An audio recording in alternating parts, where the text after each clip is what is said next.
Pendant des décennies, d'énormes efforts en faveur de la mise en œuvre des plans et politiques de santé ont été consentis par le gouvernement pour améliorer les indicateurs du secteur de la santé.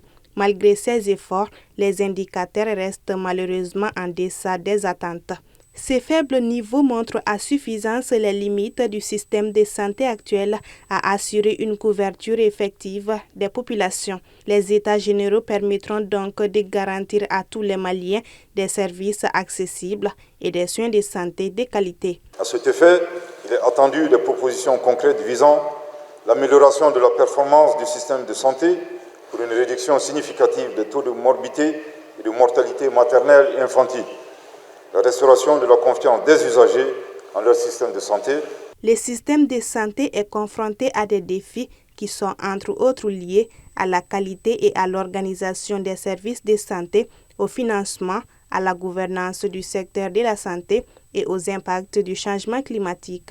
Malgré cela, des avancées ont été enregistrées ces 10 dernières années. Les décès maternels sont passés de 368 à 325 pour 100 000 naissances vivantes.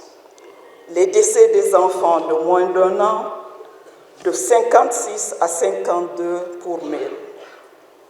Et les décès des enfants d'1 à 5 ans, de 95 à 87 pour 1000 naissances vivantes.